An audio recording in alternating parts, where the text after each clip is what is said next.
Dulugin, dulugin natin, sambahin, dumalangin.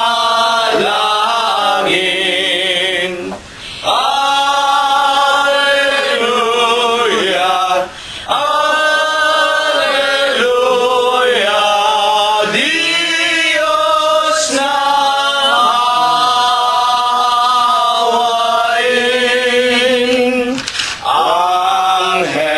Angeles sa pagpaasan, nagpupuri-puri. Halina mga kapatid sa templo ng amang Diyos. Alleluia, Alleluia, Diyos purihin, purihin.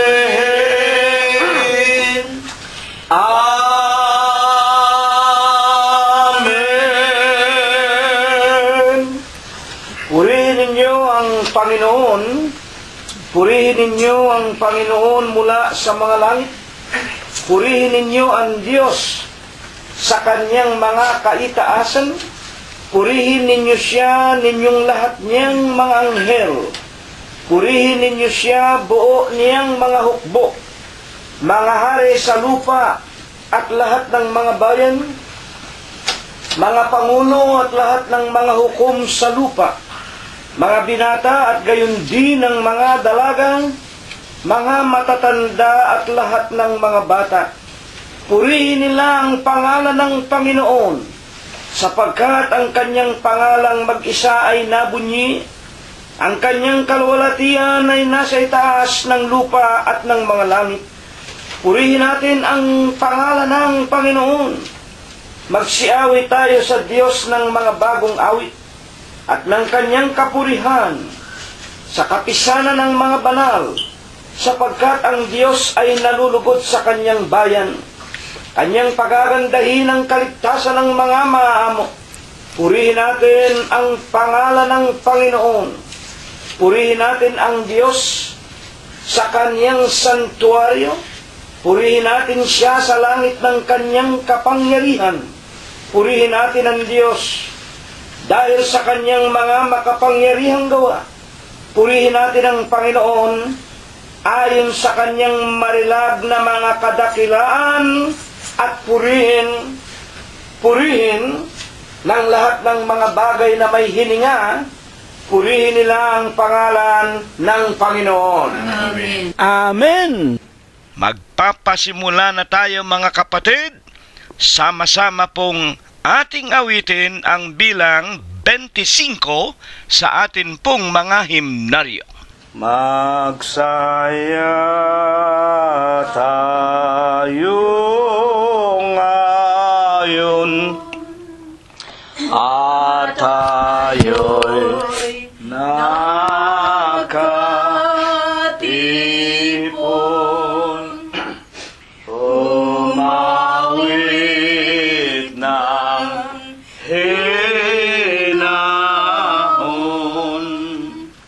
sa ating Panginoon.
sala ay isulit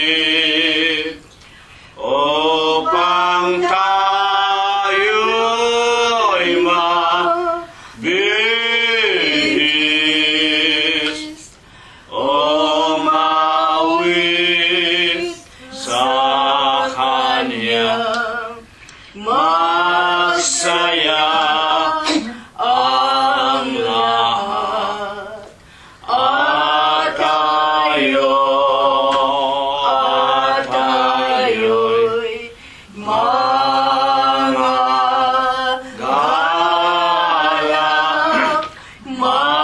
magalak sa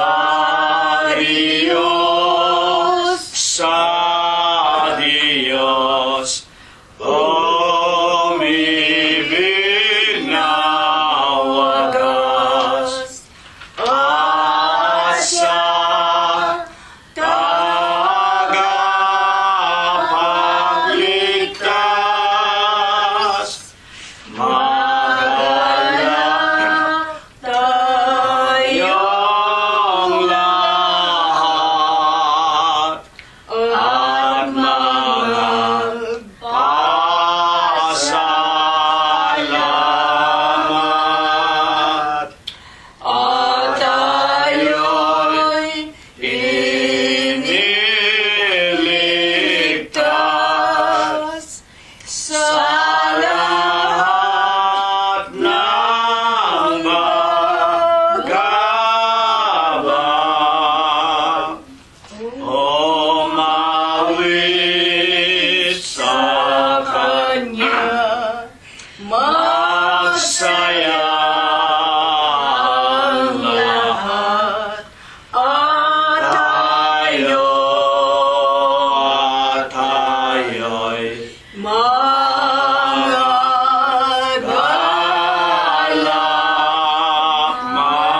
magalak sa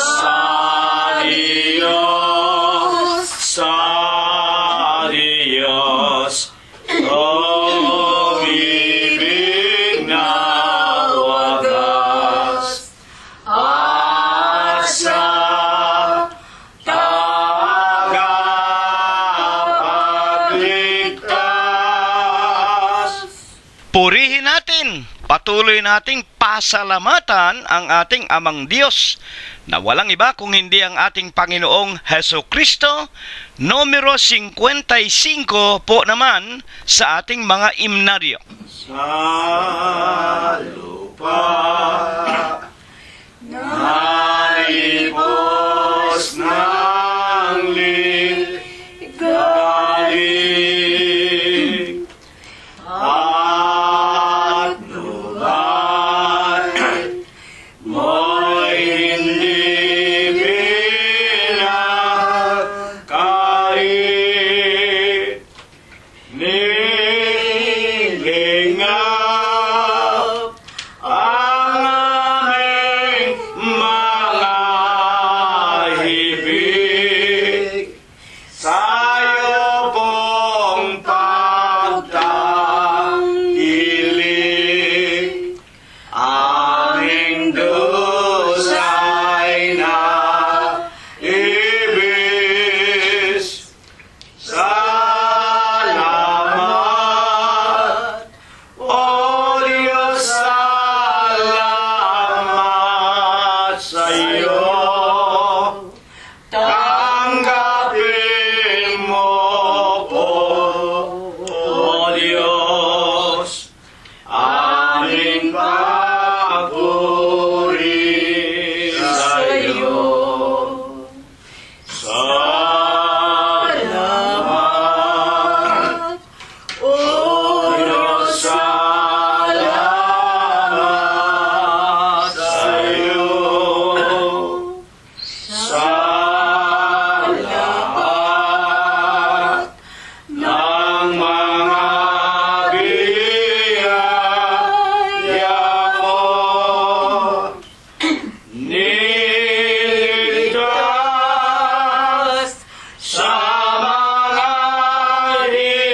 pong walang sawa na papurihan ang ating Panginoong Diyos na ating Panginoong Heso Kristo. Huling awit mga kapatid, numero 31 sa atin pong mga imnaryo. Iglesyang ililigtas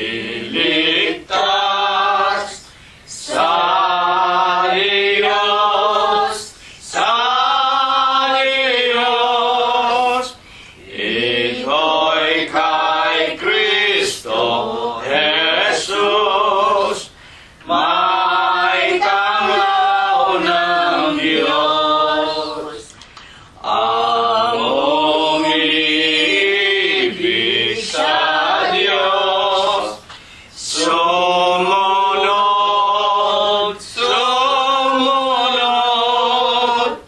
lahat ay nililimot, papasya ng krus. Tayo ay sumunod sa Diyos, tayo ay sumunod sa utos ng Diyos. Kung ikaw ay bababa,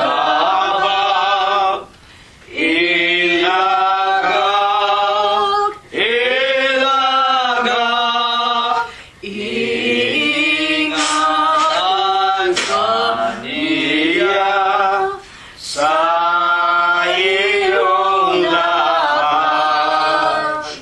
Huwag kang mag-alinlangan kay Jesus, siya magliligtas sa bayan ng Diyos. Tayo ay sumunod sa Diyos,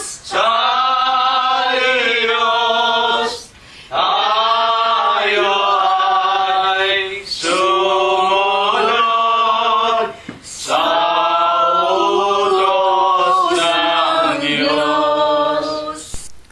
Dakilang Panginoon po naming Diyos, Ama na ikaw po ay Diyos nakagalang-galang, ang Diyos na buhay na lumalang ng langit ng lupa at ng lahat ng mga bagay. Ikaw din po ang nag-iisa at buhay na Diyos ni Abraham, ni Isaac at ni Jacob, ng iyong mga banal na propeta sa bansa ng Israel. Naawa ka rin po at nahabag tumawag sa aming mga minamahal na mga magulang, at ikaw po ay kanilang pinaglingkuran hanggang kani-kanilang mga kamatayan.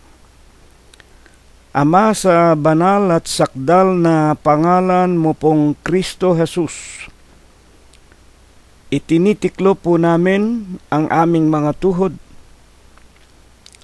Sa Huwebes po ng gabing ito ng aming mga buhay, una na nga po dito sa iyong bahay-sambahan sa Los Angeles, California, at sa bawat sangbahayan ng aming mga mahal sa buhay, mga kaibigan at mga kapatiran, magmula po doon sa aming inang bayan sa Pilipinas, at hindi po kakaunti ang sa kanila'y nangingibang bansa at nangingibang mga bayan.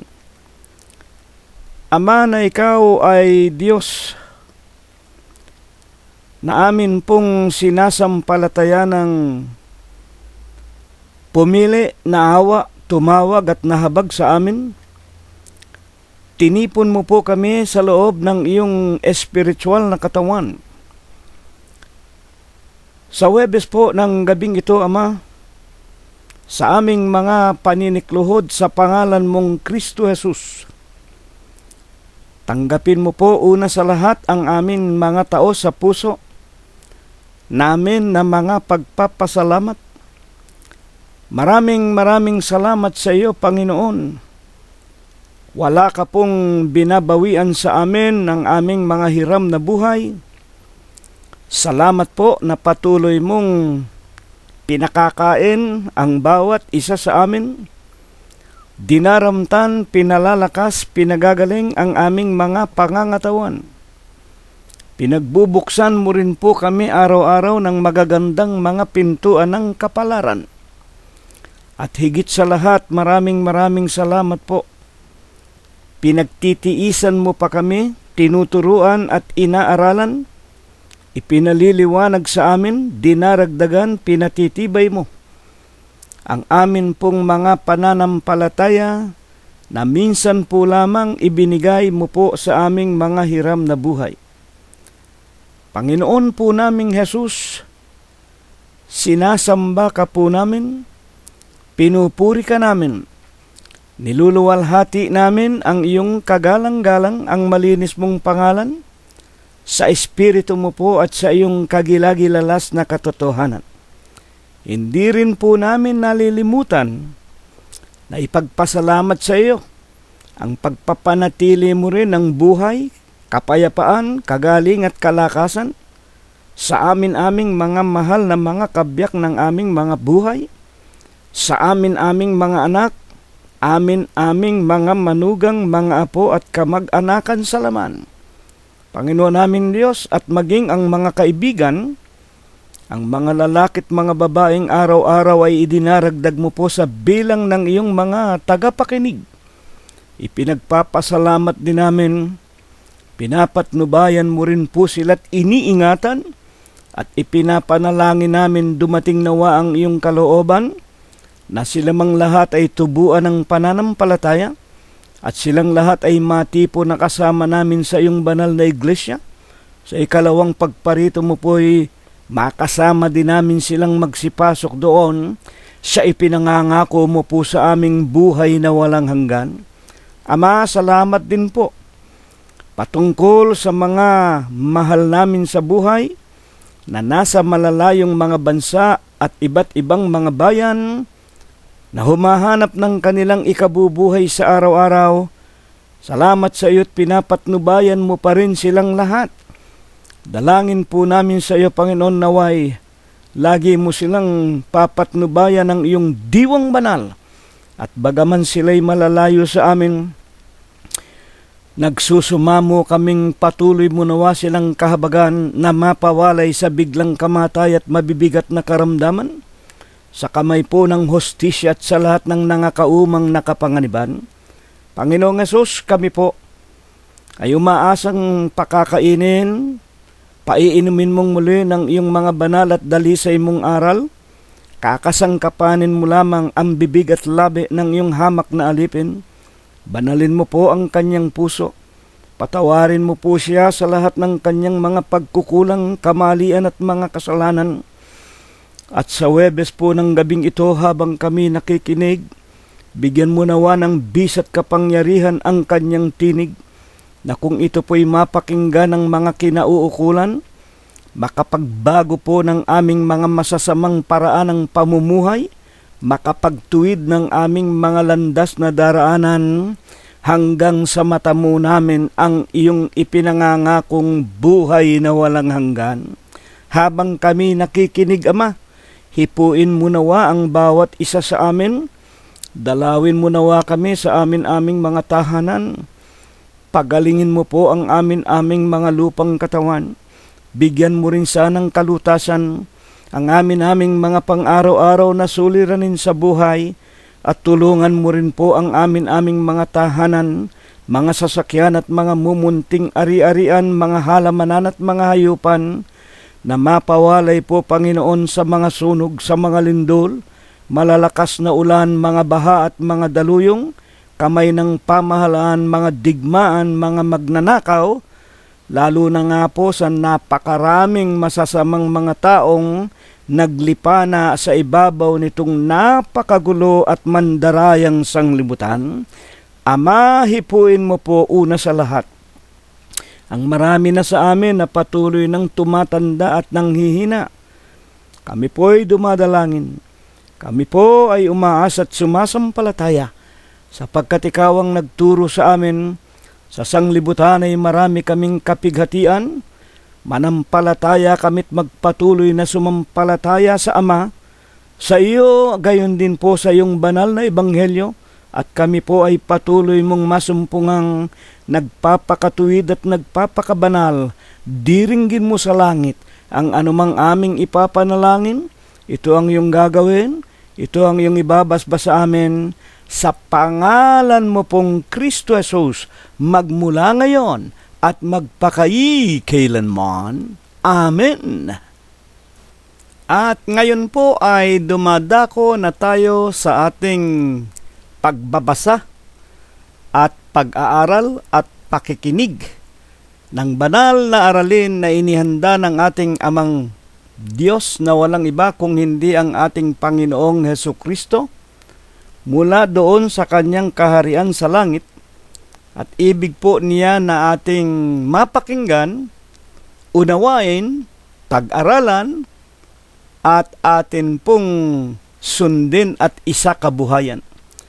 Buksan na po natin ang ating mga banal na kasulatan sa aklat po ng Ebreo sa kanya pong kapitulo 12 at bersikulo 14.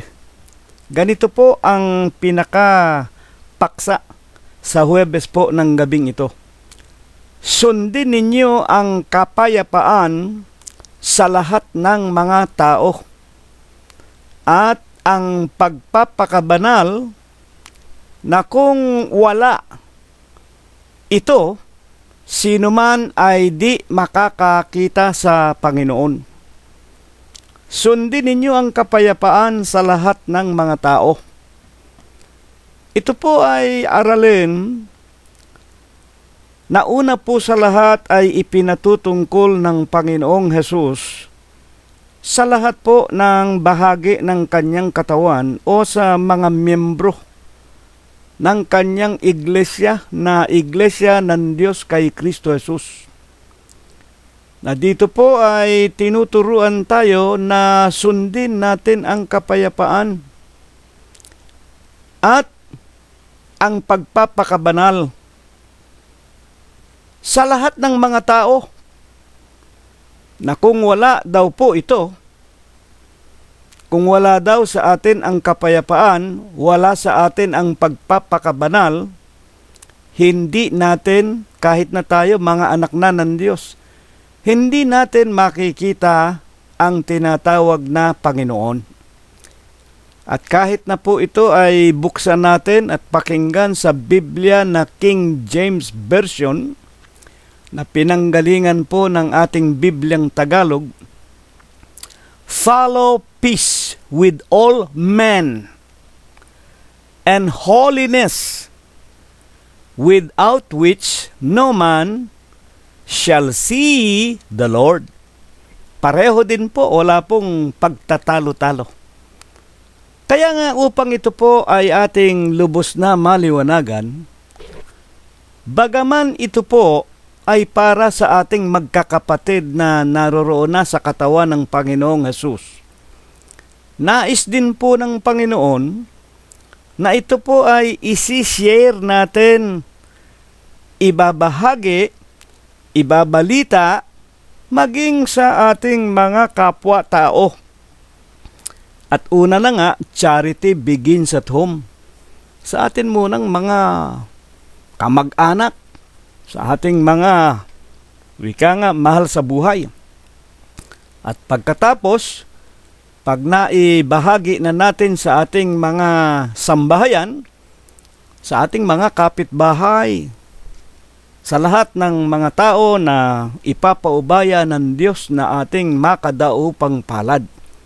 Kaya nga upang ito po ay lubos na ating maliwanagan, bakit po baga nais ng Diyos na sa atin sa huling araw na ito ay buksan basahin, ipaliwanag, pag-aralan ang talatang ito. Hebreo 12:14. Pabayaan po natin ang mga unang mga banal ang siyang sa atin ay magpaliwanag. Sa aklat po ni Santiago, isa sa mga apostol ng Panginoong Hesukristo, Kapitulo 5 at versikulo 8, "Mangagtiis din naman kayo. Pagtibayin ninyo." Ibig ko po ipaliwanag na muli, ang kausap dito ni Santiago, hindi po ang lahat ng tao. Hindi po ang iba't ibang relihiyon. Kung hindi, ang kinakausap niya rito, yung mga kapatiran na kanyang sinulatan. "Mangagtiis din naman kayo, pagtibayin ninyo ang inyong mga puso, sapagkat ang pagparito ng Panginoon ay malapit na." Dito po, napakaliwanag na tayo'y tinuturuan na magsipanatili tayo sa kapayapaan at sa mga gawang kabanalan, sapagkat ayon kay Apostol Santiago, ang pagparito ng Panginoon ay malapit na. Nalalaman naman po natin, hindi ko na kailangang ipaliwanag pa at basahin, na ito na ang ikalawang pagparito ng Panginoon Diyos. Nalalaman natin ang Panginoon Diyos nagkatawan tao. Siya nga po ang ating Panginoong Hesukristo, nangailangan ng laman, nangailangan ng dugo para maipako yung kanyang katawan sa krus at yung kanyang katawan mismo na ginawa niya, ginamit niya bilang isang tulad sa isang tao.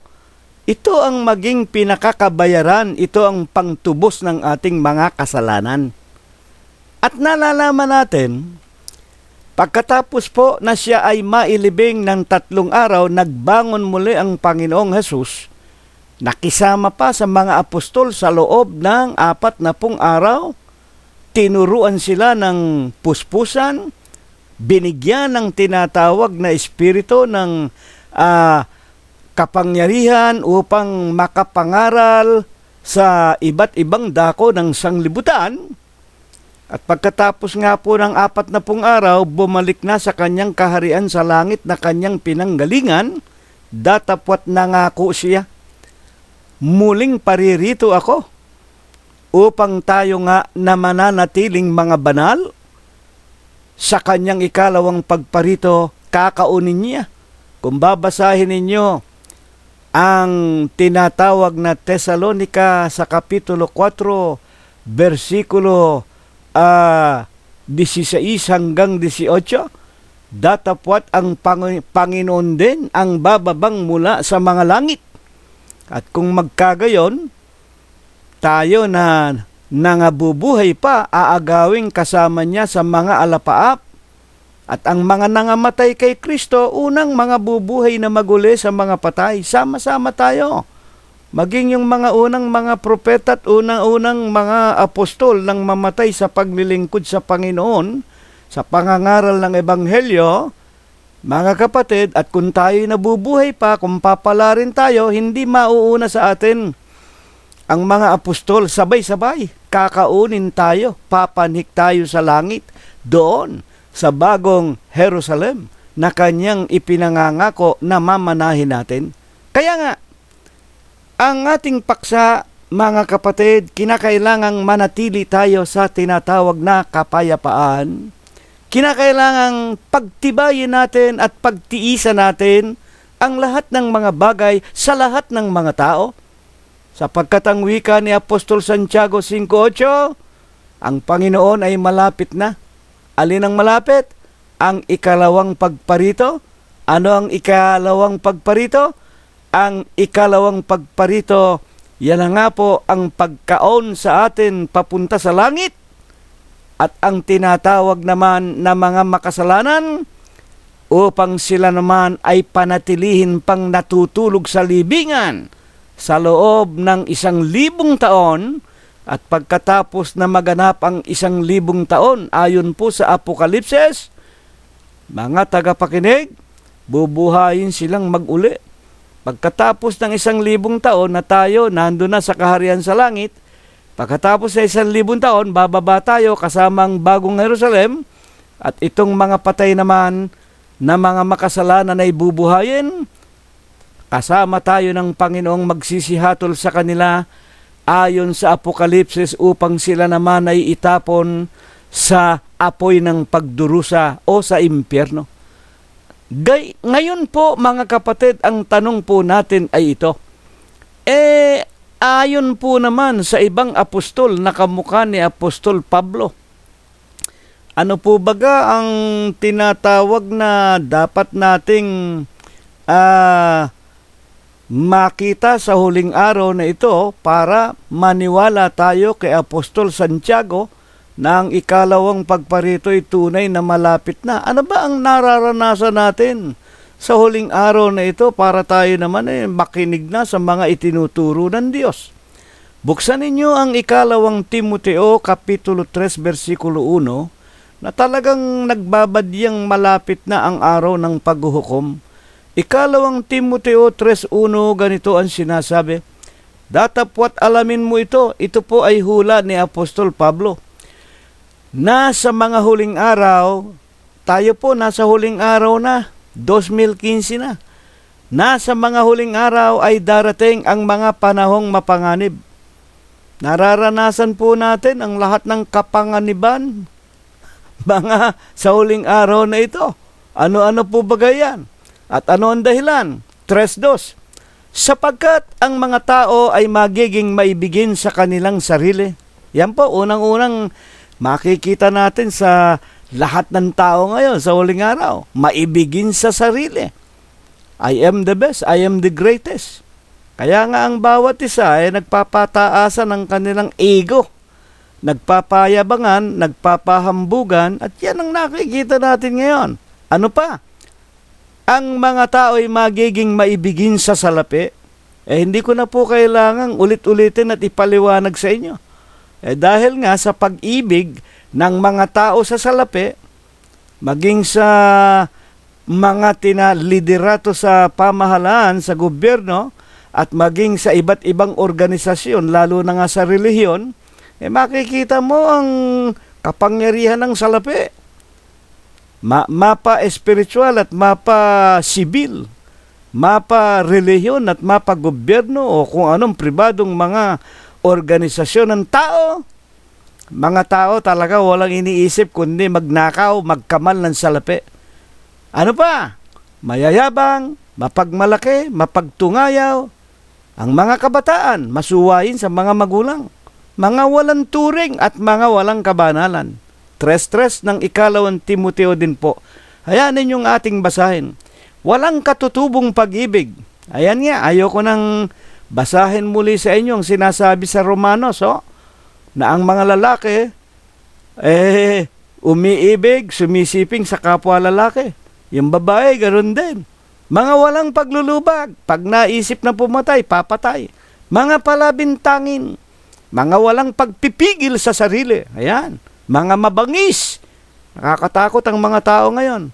Hindi mga maibigin sa mabuti. 3:4 hanggang 3:7. Mga lilo. Mga hindi tapat sa tipanan. Kaya nga nakikita natin dyan mga celebrity pa Popular na singer. Popular na boxer. Popular na mga artista. Dinidemanda yung mga kanilang mga agent. Yung kanilang mga manager, niloloko sila, ninanakawan, hindi tapat sa tipanan, hindi tapat sa kontrata. At yan po yung nangyayari sa buong mundo. Kahit na rito sa Amerika, yung mga heavyweight boxer dito, naku po, kung babasahin lang ninyo uutay-utayin ang kasaysayan ng mga popular na mga sikat, maging mga artista, at mga mga makapangyarihang tao, nakikita ninyo kung paano mga kasaysayan na sila naging biktima ng kanilang inaakala nila mga mapagkakatiwalaan ng mga advisor at mga kanang kamay. Yung pala, yung mga promoter nila, yung pala ang nanloloko sa kanila. Milyon-milyon kung sila ay manakawan. Mga lilo, hindi tapat sa kasunduan. Matitigas ang ulo, palalo, maibigin sa kalayawan. Yan. Meron ba kayong makikitang tao sa huling panahong ito na hindi maibigin sa kalayawan? Dyan na lamang sa Facebook, makikita natin Huwag naman kayong magagalit. Mga tagapakinig po namin, makikita mo nag-birthday, paparoon sa tinatawag na mamahaling restaurant, mga kapatid, paparoon sa mga park, kung saan pa yung mga mamahalin, sapagkat yan mga kalayawan. At yan ang sinasabi ng banal na kasulatan, ang mga tao sa huling araw, maibigin sa kalayawan, kaysa maibigin sa Diyos. Kumbidahin mo na makinig ng mga aralin ng Iglesia ng Diyos. Wala akong panahon, kapatid na Cirilo. Araw ng Linggo, meron po akong appointment. Araw ng Sabado, meron po akong pupuntahan. Magmula Lunes hanggang Biyernes, meron po akong trabaho. Walang panahon sa Diyos. Pero pagdating sa kalayawan, maraming panahon. At sa 3:5, mga may anyo ng kabanalan, nako, ang dami niyan. Dito lang sa amin sa Los Angeles Miyerkules pa lang makita mo na yung mga Jehova Nangakaputi yan, mga anyo ng kabanalan, may mga Biblia sa dibdib, sa mga kamay. Tapos yan kakatok sa mga pintuan, nananalangin sa mga gitna ng mga kalye, ipinakikita yung anyo ng kabanalan sa mga nagdaraan. At marami po. Yung mga wika nga, yung mga simbahang kinagis na naman dito sa downtown, sa Chinatown. Kanto-kanto po yan. Meron mga Katolikong may dalang mga Santo Niño, may dalang mga Birhen Maria, ipinanghihingi nila ng limos. Mga tagapakinig po namin, may anyo ng kabanalan. Datapot tinanggihan ng kapangyarihan ito, lumayo ka rin naman sa mga ito. At 3:6 at 3:7, sa mga ito nanggagaling ang mga nanggagapang sa mga bahay. Binibihag ang babaeng haling na lipos ng mga kasalanan, hinihila ng iba't ibang pita. Hindi ba totoo yan? Karamihan nga dyan sa mga may anyo ng kabanalan, nakakarimarim ang buhay ng mga yan dito sa Amerika isipin mo nakaabi to, pero nanggagahasa ng mga tinatawag na kabataang lalaki, mga pedophile. Meron pa rito, kardinal di nasa kote siya, nakakahiya. Meron pang Pilipinong pari dito napadeport Bakit? Ginahasa niya yung membrong mga anak ng mga batang lalaki. Mga tagapakinig po namin, laging nagsisipag-aral. Ayan, hayag na hayag.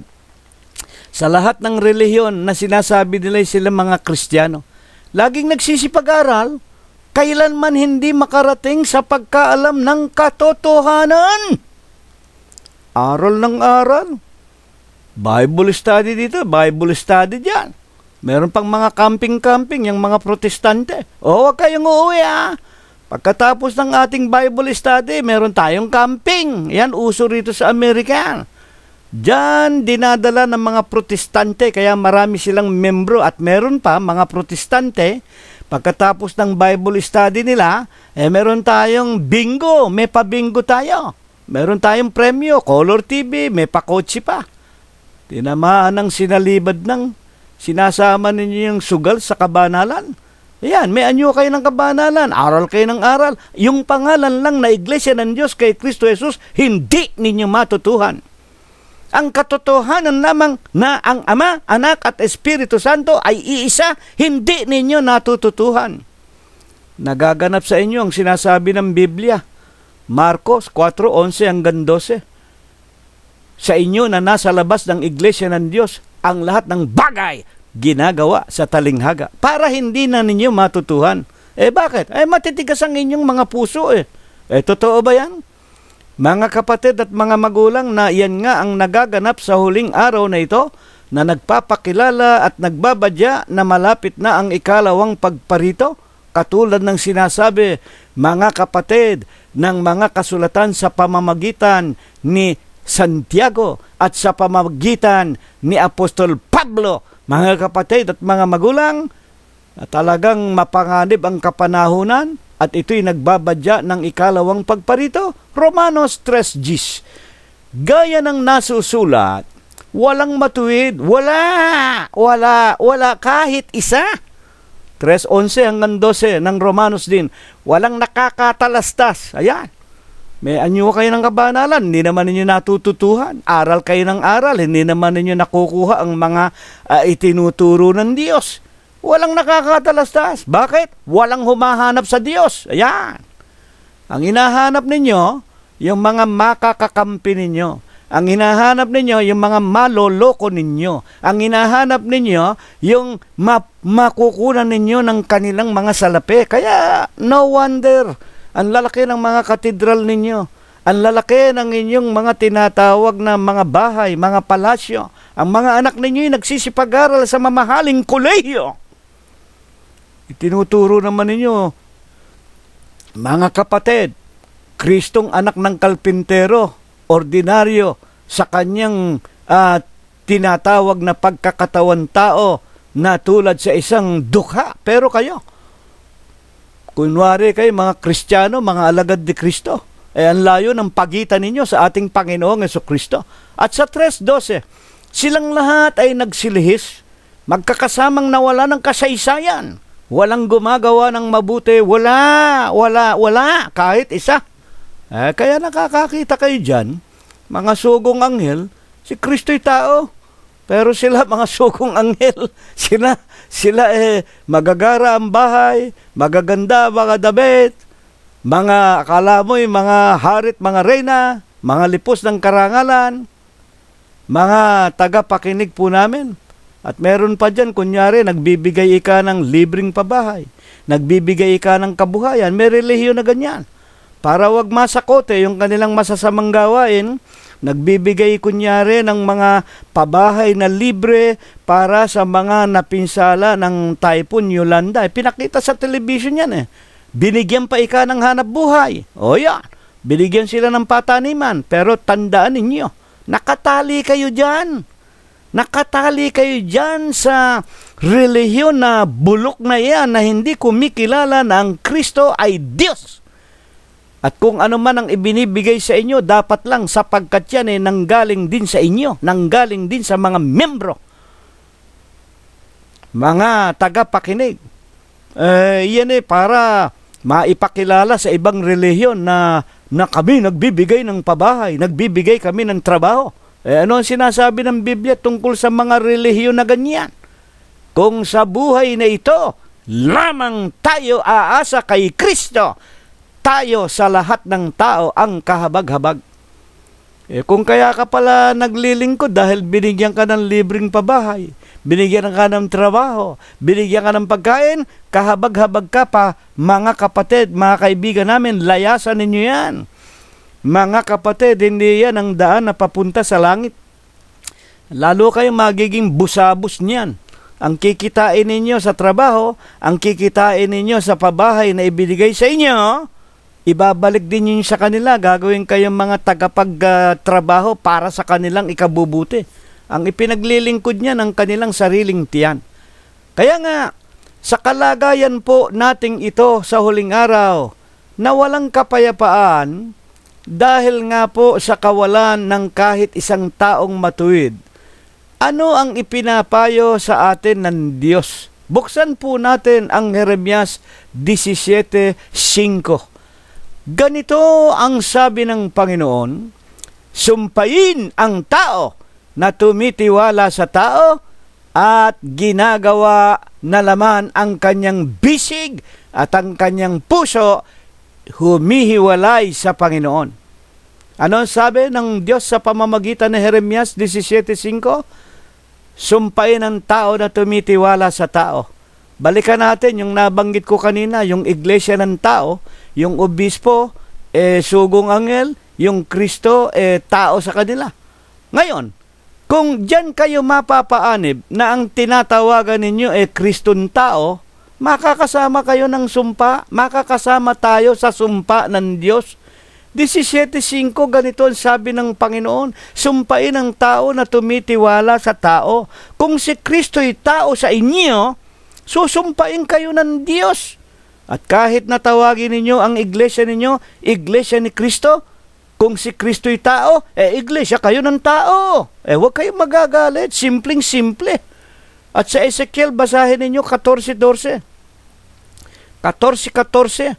Ang wika ng Panginoon Diyos kay Ezekiel, anak ng tao, sabihin mo, kapag ang isang lupain ay nagkasala laban sa akin, At ako'y magsugo sa kanila ng tabak, digmaan, at kumbaliin ko ang tungkod ng tinapay, economic breakdown o ang pagdarahop at paghihirap, at kung ako'y magpasyapit ng kanilang mga salot, kahit na naroroon si Nunong Noah, kahit na naroroon si Daniel at si Job, hindi makapagliligtas ng kahit isang anak na lalaki o isang anak na babae ng tao. Ang ililigtas nila ang kanilang sarili lamang dahil sa kanilang katwiran.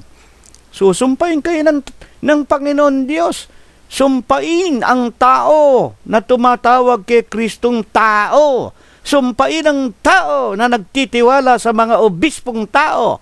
Kahit na pakainin ka niyan, kahit na bigyan ka niya ng bahay, kahit na ikaw ay bigyan ng kayamanan ng mga taong yan, diyan ka umaasa, susumpain ka pa rin ng Diyos. At kahit nga sa ating sarili, 17:5, at ginagawang laman ang kanyang bisig. Ang ibig sabihin, yung tinatawag na pinagtiwalaan mo yung sarili mong bisig. Ako'y malakas, ako'y magaling, I am the best, I am the greatest. At ang puso, humihiwalay sa Diyos na dahil sa pagtanaw mo sa iyong sarili na ikaw ay malakas, ikaw ay makapangyarihan, ginagawa mong bisig ang iyong sarili, mga kapatid, tumitiwala ka sa iyong sarili, susumpain ka rin ng Diyos. Bakit? Humihiwalay ka sa Panginoon. Nakakalimutan mo na may Diyos na ito ang nagbibigay sa iyo ng kalakasan. Kaya nga 17:5, sinusumpa ng Diyos.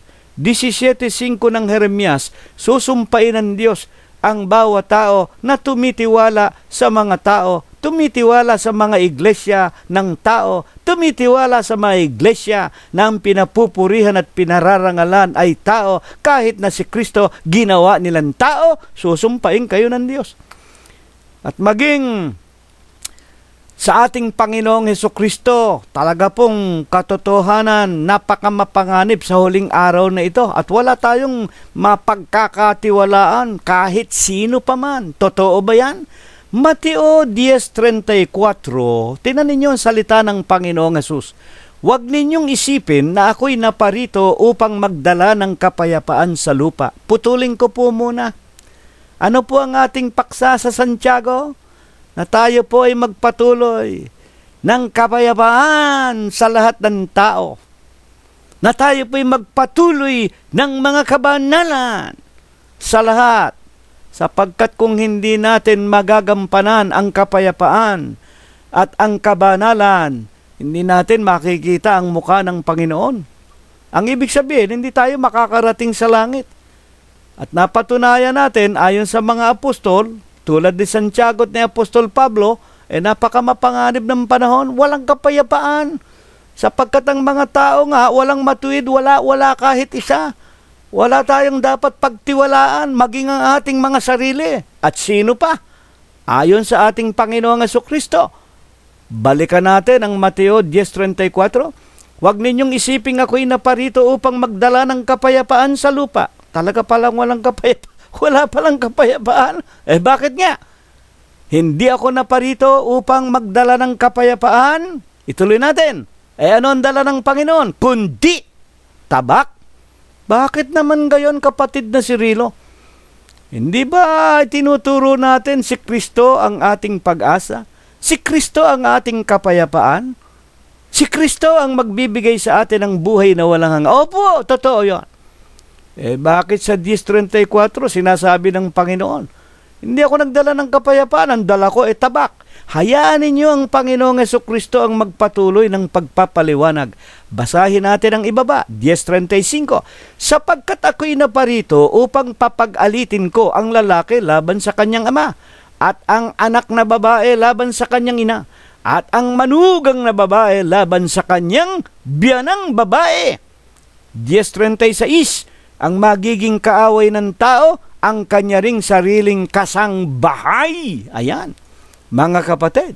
Kaya nga, sa aba ng tao, ang wika ni Jeremias, na ang pagtitiwala ay sa tao. Hindi tayo maililigtas ng tao. At dito, pinatutunayan ng Panginoon. pati ang ating kasangbahay, ang tatay natin, ang nanay natin, ang mga kapatid natin, ang kasama natin sa bahay, magiging kaaway natin. Eh bakit gayon, kapatid na si Rino? Sapagkat dahil nga po sa tinatawag na tunay na pananampalataya, kunin na nating halimbawa, sa amin na lamang na Gonzales family, kami 10 magkakapatid. Kami po'y 10 mga magkakapatid. Pero hindi po kaming lahat ng magkakapatid ay iglesia ng Diyos kay Kristo Jesus. At nang dahil nga po sa ang mga kapatid namin bagaman bautisado sa iglesia ng Diyos kay Kristo Jesus na sinikap ng aming mga magulang nang sila po'y nasa mga kabataan pa, nakakapag-asawa ng mga Katoliko, nakapag-asawa ng mga Protestante, nakakapag-asawa ng kung ano-anong miyembro ng kani-kanilang reliyon. At sapagkat nalalaman natin, ang tao talaga mahina. Kahit ba mga kapatid namin yan kahit ba ang nanay at tatay namin nangabuhay sa pangangaral ng Ebanghelyo hanggang kanilang kamatayan, nangangaral ng Ebanghelyo. Hindi naman makapagliligtas ang tatay ko at nanay ko ng sino man maging kanyang sariling mga anak. Kaya nga sa aba ng tao, nantiwalay sa tao. Mas pinagtiwalaan yung asawa nila ng mga Katoliko sa pakikisama para mapamahal yung aming mga kapatid sa kanilang mga kabyak. Ngayon, natangay sila. At ngayon, meron pa kaming kapatid na babae, Iglesia ni Cristo na tao, na pinanggalingan din ng aming mga magulang nung araw na inalis kami ng Diyos dyan sapagkat napakasalaula at napakaraming tinatawag na kung ano-anong mga aral at utos ng mga demonyo na wala sa banal na kasulatan at hindi kinikilala ang Panginoong Jesucristo bilang Diyos.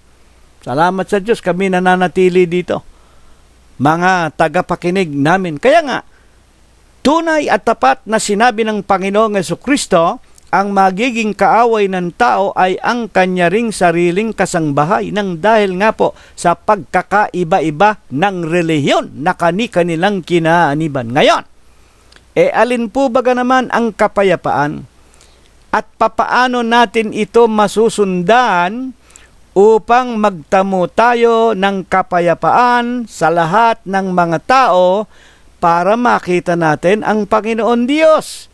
Buksan po natin ang aklat ng Filipos, Kapitulo 4 at versikulo 9. Ang mga bagay na inyong natutuhan, ang mga bagay na inyong natutuhan.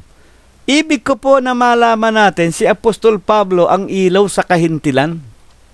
Nangaral nga po siya at maraming iglesia ng Diyos na naitayo sa iba't ibang panig ng sanglibutan noon hanggang sa Espanya. Napakinggan natin ang nakalipas na linggo. Napakinggan natin yan sa ating pag-aaral ng nakalipas na linggo. Si Apostol Pablo hanggang sa Espanya po nakapangaral ng Ebanghelyo. Sa Europa, mga tagapakinig po namin. Ano ang sinasabi ni Apostol Pablo sa iglesia sa Filipos 4:9?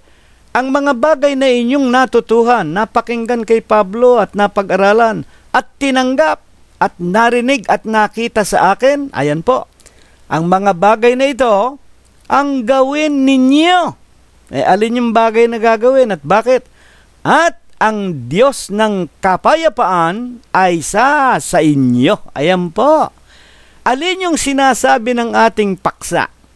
Sa Hebreo, mga kapatid, sa 12:14, sundin ninyo yung kapayapaan sa lahat ng mga tao. Yung mga bagay na nakita ninyo, ang wika ni Apostol Pablo, yung mga bagay na narinig ninyo, yung mga bagay na tinanggap ninyo sa amin, panatilihan ninyo. Kaya nga itong ating pinakapaksa, alin? Yung tinatawag na pagsunod sa kapayapaan. Ito ang gawin ninyo. Bakit? At ang Diyos ng kapayapaan ay sa inyo. 4:9. Sa makatwid po baga, ang kapayapaan na ipinag-uutos na ating gagawin sa lahat ng tao, ang kapayapaan ng Panginoon Diyos. Mga tagapakinig na nasa sa atin, nasa iglesia ng Diyos kay Kristo Jesus.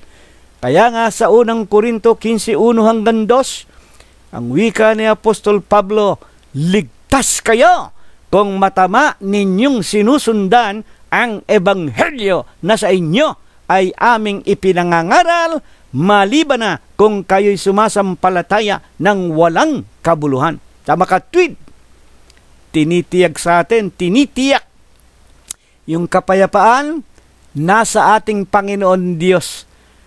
Ang Diyos ika ng kapayapaan. Sa makatwid, kung Diyos ng kapayapaan ang dapat dating panatilihan sa lahat ng mga tao,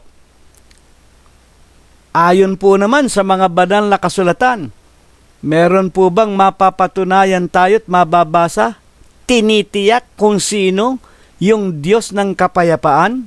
Sapagkat sa sanglibutan po, marami pong Diyos. Yung salapi, Diyos ng maraming mga tao. Kaya maraming mga tao nanghohold up, pumapatay, nagsusugal. Kaya maraming mga tao, mga kapatid, tinutuhog ng maraming mga luha at kalumbaya ng dahil sa pag-ibig. Saan? Sa salapi na Diyos ng sanglibutan.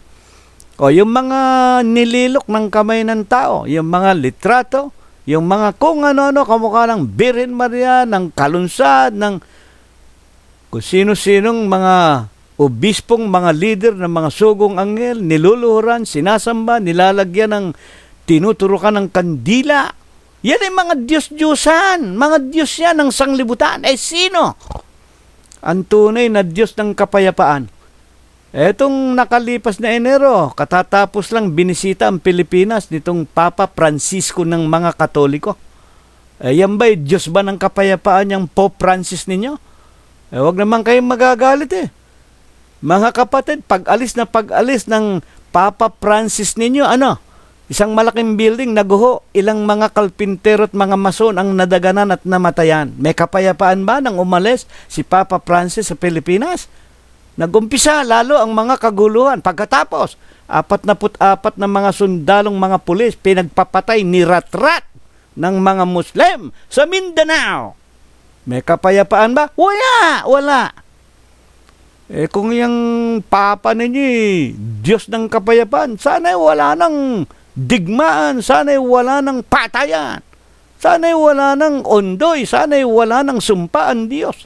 Lalong lumaganap ang kaguluhan sa Pilipinas mga kapatid. Kaya balikan natin ang ating pag-aaral. Mga tagapakinig po namin, sino nga po baga ang Diyos ng kapayapaan? Juan 14:27. Ang kapayapaan ay iniiwanan ko sa inyo. Sino nagsasalita? Ang ating Panginoong Hesukristo. Ano sinabi ng Panginoon? Ang kapayapaan ay iniiwanan ko sa inyo. Ito na ang tagpo ng ating Panginoon, naghahanda na sa pagharap sa kanyang pagkabayubay sa krus at pagkatapos papanik na siya sa kanyang pinanggalingan sa langit at maiiwan ang kanyang mga tunay na mga tupa na inilagay niya sa kanyang katawan na iglesia ng Diyos kay Kristo Jesus. 14:27, ang kapayapaan iniiwan ko sa inyo.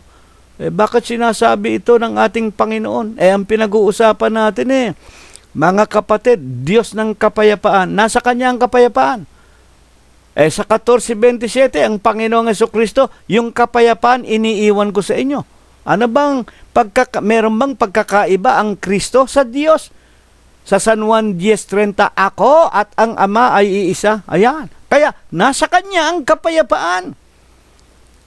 At ang wika ng Panginoon Pamandin, 14:27, ang aking kapayapaan ibinibigay ko sa inyo. Hindi ko po masasabi yun sa aking kapwa. Halimbawa, si Cirilo, ako. Masasabi ko ba sa inyo, ang kapayapaan po ni Cirilo ibinibigay ko sa inyo? O kapatid na Armando, kapatid na Prince, kapatid na Danny, kapatid na Martin, kapatid na kung ano-ano. Wala po akong karapatan. Wala po akong kapayapaan sa aking sarili, mga kapatid at mga magulang. Hindi po ako ang kapayapaan, hindi po ako ang nagmamay-ari ng kapayapaan. Kaya nga, kayong mga iglesia ng tao, ang pananampalataya si Kristo'y tao, hindi makapagbibigay ng kapayapaan ang tao, kahit na si Kristo na tao. Ano ang ibig lang sabihin nito? Si Kristo po ang Diyos. Nasa kanya ang kapayapaan. Kaya may karapatan siyang magbigay ng kapayapaan. Hindi gaya ng ibinibigay ng sanglibutan ang ibinibigay ko sa inyo. Ayan. Tawagan mo nga si Napoles. Yung salapi ni Napoles umaapaw sa kanyang batab. Itanong mo nga kay Napoles kung meron siyang kapayapaan. Tinitiyak ko sa inyo, walang kapayapaan yung mga taong yan. Ay, ang mga senador na mayayabang na nakakulong na. Kakandidato para presidente. Akalaban nyo may mga kapayapaan yung mga yan. Yan, yung mga bahay nila, iniilit na ng gobyerno. Hindi gaya ng ibinibigay ng sanglibutan ang ibinibigay ko sa inyo. Huwag magulumihanan ng inyong mga puso, ni matakot man. At sa 16:33, niliwanag ng Panginoon ang mga bagay na ito. Sinalita ko sa inyo upang kayo magkaroon sa akin, kay Kristo, ng kapayapaan sa sanglibutan. Mayroon kayong kapighatian. Laksan ninyo ang inyong mga loob. Dinaig ko ang sanglibutan. Ngayon, ang tanong natin, kung ang Kristo ang tinutukoy ng ating paksa sa Ebreyo na ating panatilihan ang kapayapaan o ang Kristo sa lahat ng mga tao, magpatuloy tayo ng gawang kabanalan upang makita natin ang mukha ng Panginoon. Papaano tayo, mga kapatid, makababahagi ng kapayapaan na nanggagaling sa ating Panginoong Hesukristo? Mateo 10:37, ang umiibig sa ama o sa ina ng higit kaysa akin, hindi karapat-dapat sa akin. Ayan na. Kailangan maging karapat-dapat tayo sa Panginoong Hesukristo. Kung higit mong pinahahalagahan ang mga magulang mo kaysa akin, hindi ka magiging karapat-dapat sa akin. Mateo 10:37. At ang umiibig sa anak na lalaki, sa anak na babae, ng higit kaysa akin, hindi karapat-dapat sa akin. Ayan. Ang ibig mo sabihin, kapatid na Cirilo, itatakwil ko na ang tatay ko at nanay ko, ang mga anak ko, o halimbawa, pati asawa ko. Mga kapatid, hindi po. Nasusulat din naman. Mga kapatid, iibigin natin ang ating ama at ang ating ina. Ito ang unang utos na may pangako. Sa Efeso 6:1, basahin niyo, para lumawig ang ating mga buhay. Iibigin din natin ang ating mga anak. Iibigin din natin ang ating mga katulong.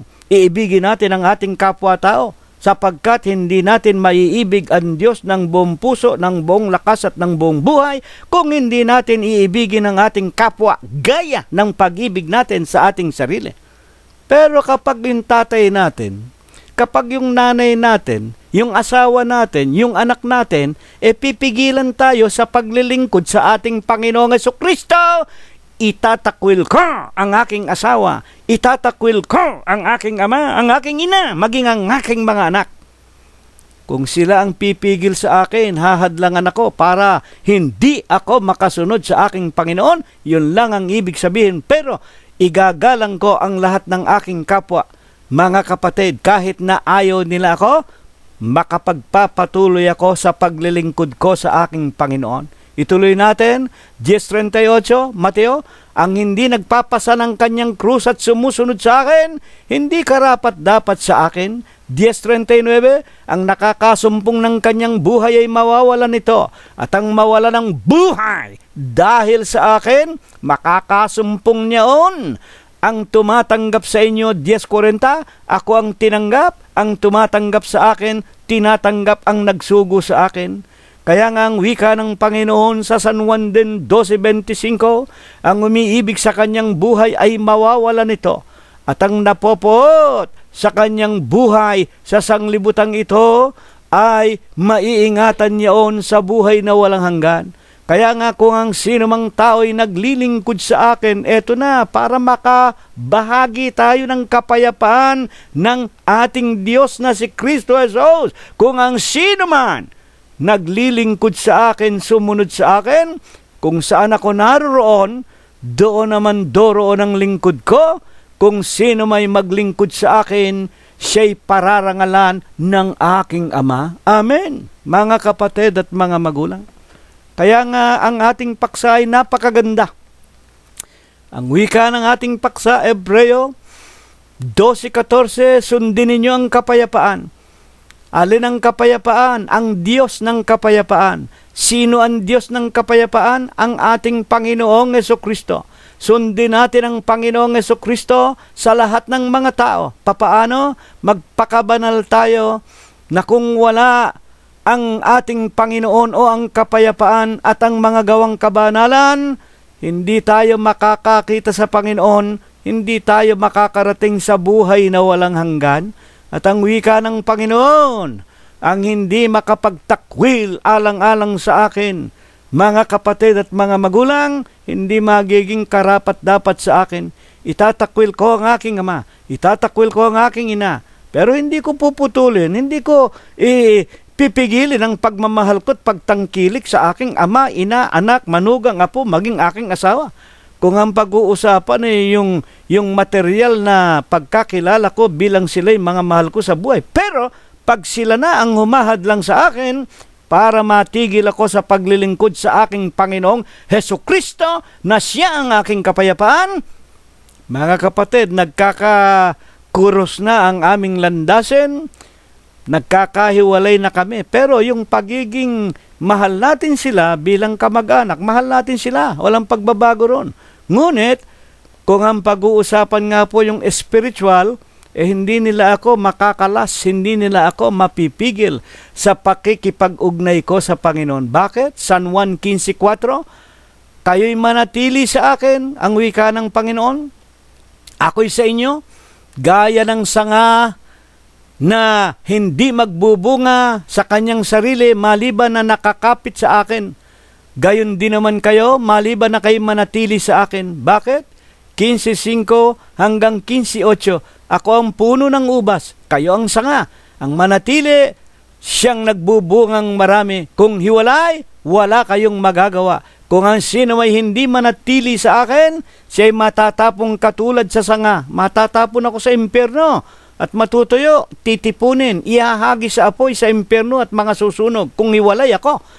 Ngunit, kung kayo manatili sa akin, 15:7, at ang mga salita ko, paano mananatili ang salita sa akin ng Panginoon? Lagi akong nakaugnay sa kanyang iglesia, nakikinig.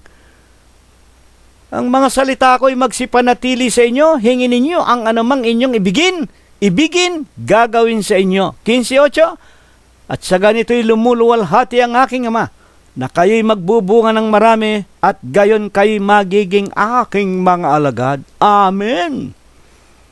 Kung saan ako naroon, doon ang lingkod ko. Saan ba naroon ang Panginoon?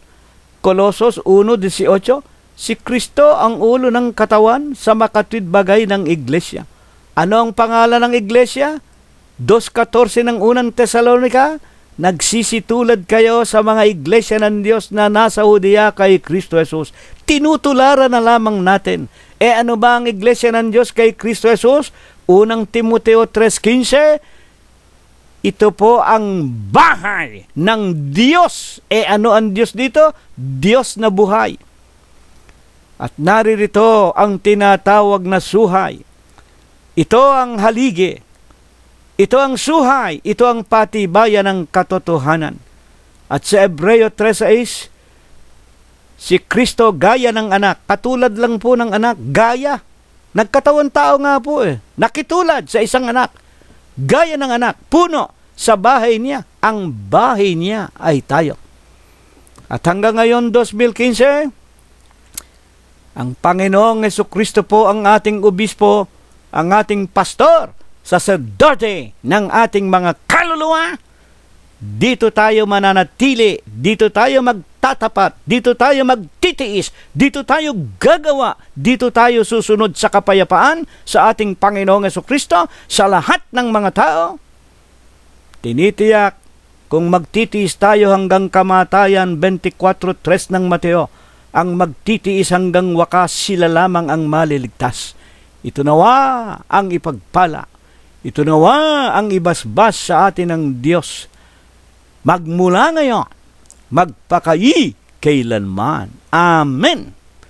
Bago po tayo maghiwa-hiwalay, tanggapin po natin ang walang hanggang pag-ibig, walang hanggang pagbibiyaya, pakikipisan, kaaliwan, pamamatnubay at ang kagalingan gayon din ang hindi maulatang banal na biyaya, basbas at bendisyon, pagliligtas at pagpapagaling ng kanyang banal na espiritu, tunawang kanyang ipagkaloob sa ating lahat, magmula ngayon, magpakailanman. Amen.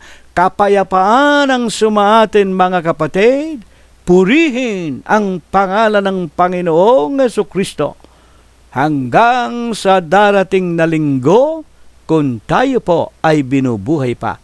Maraming salamat po sa inyong lahat.